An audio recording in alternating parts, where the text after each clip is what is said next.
Hi all, எல்லாரும் எப்படி இருக்கீங்க? நாளைக்கு பசங்களுக்கு ஸ்கூலுக்கு என்ன லஞ்ச் கொடுத்து விடுறதுன்னு தெரியலையா, இல்ல ஹஸ்பண்ட்க்கு ஆஃபீஸ்க்கு என்ன செஞ்சு கொடுத்து விடுறதுன்னு தெரியலையா, இல்ல வீட்டில் இருக்க மாமனார் மாமியாருக்கு என்ன சமைக்கிறதுன்னு தெரியல.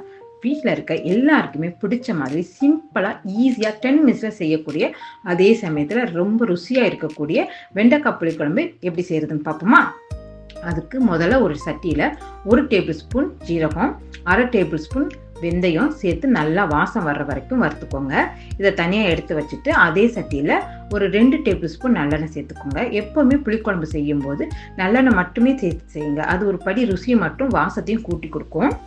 இப்போ நல்லெண்ணெய் சேர்த்த கையோட நறுக்கி வச்சிருக்க வெண்டைக்காயை மற்றும் சிறிதளவு உப்பு சேர்த்து நல்லா வதக்கிக்கணும். வெண்டைக்காயை வீடியோவில் காட்டுற மாதிரி கொஞ்சம் பெரிய சைஸாகவே வெட்டிக்கணும். ஏன்னா வெண்டைக்காயை சமைக்க சமைக்க சுருங்கும். நம்ம குழம்பு சாப்பிடும்போது வெண்டைக்காய் கரைஞ்சிராம வாயில் கடிப்பட்டால் அது சாப்பிட நல்லாயிருக்கும்.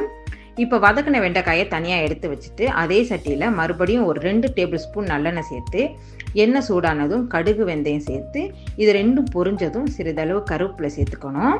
இப்போது ஒரு 6 பல்லு பூண்டு, 10 சின்ன வெங்காயம் சேர்த்து நல்லா வதக்கிக்கணும். பூண்டு வெங்காயம் வதங்கினதும் நீல வாக்கில் அரிஞ்ச 2 மீடியம் சைஸ் தக்காளி பழம் சேர்த்து வதக்கி விடணும். தக்காளி மசிஞ்சதும் 2 டேபிள் ஸ்பூன் குழம்பு மிளகாய்த்தூள் சேர்த்துக்கணும். இது நம்ம மதுரை டு மலேசியாவோட ஆல் பர்பஸ் ஹோம்மேட் குழம்பு மிளகாய்த்தூள். நம்ம வீட்டிலேயே பக்குவமாக வறுத்து அரைத்து எல்லா வகையான குழம்புக்கும் பயன்படுத்தக்கூடிய வகையில் செஞ்சு கொடுத்துட்ருக்கோம். இதை நீங்களும் வாங்கி பயன்படுத்தணும்னு ஆசைப்பட்டீங்கன்னா கீழே தெரிகிற வாட்ஸ்அப் நம்பர் அல்லது டிஸ்கிரிப்ஷனில் கொடுத்துருக்க லிங்கை கிளிக் பண்ணி வாட்ஸ்அப் மூலயமா ஆர்டர் பிளேஸ் பண்ணிக்கலாம். உங்ககிட்ட குழம்பு மிளகாய்த்தூள் இல்லைன்னா 2 டேபிள் ஸ்பூன் தனி மிளகாய்த்தூள், 4 டேபிள் ஸ்பூன் மல்லித்தூள், 1/2 டேபிள் ஸ்பூன் மஞ்சள் தூள் சேர்த்துக்கோங்க. மசாலாவோட பச்சை வாசம் போகிற வரைக்கும் வதக்கி விட்டுக்கணும். இந்த சமயத்தில் ஆல்ரெடி வதக்கி வச்சுருந்த வெண்டைக்காயை சேர்த்துக்கணும். இது கூட ஆல்ரெடி ஊற வச்ச ஒரு சின்ன நெல்லிக்காய் சைஸு புளியை கரைச்சி சேர்த்துக்கணும். உங்கள் புளிப்புக்கு தகுந்த மாதிரி புளி தண்ணி சேர்த்துக்கலாம். இப்போ குழம்புக்கு தேவையான அளவு தண்ணி சேர்த்து கொதிக்க விட்டுறணும். புளி நல்லா கொதிச்சு பச்சை வாசனை முழுசாக போனதும் 1 முடி தேங்காய் எடுத்து நல்லா கெட்டி தேங்காய் பால் எடுத்து சேர்த்துக்கணும். இதுதான் இந்த குழம்புக்கு ஹைலைட்டு. இதை மட்டும் ஸ்கிப் பண்ணாதீங்க. இந்த குழம்புக்கு வேறு எதுவும் அரைச்சி ஊற்றணும்னு அவசியம் இல்லை. தேங்காய் பால் ஊற்றி கிளறி அடுப்பை அணைச்சிருங்க. அணைச்சிட்டு ஒரு 5 நிமிஷம் அந்த ஹீட்லேயே இருக்கட்டும்.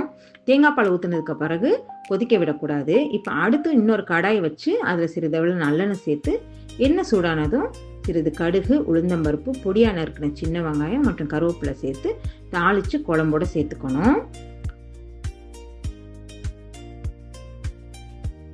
அடுத்ததாக ஸ்டார்டிங்கில் வறுத்து வச்சிருந்த சீரகம் மற்றும் வெந்தயத்தை ஒரு சின்ன உருளைக்கல் அல்லது மிக்சியில் போட்டு இடித்து பவுட்ரு பண்ணி அதையும் இந்த குழம்போட சேர்த்தா சுவையான வெண்டைக்காய் புளிக்குழம்பு ரெடி. அவ்வளோதான். இனி உங்களுக்கு லஞ்ச் பாக்ஸ் பற்றின கவலை தேவையில்லை.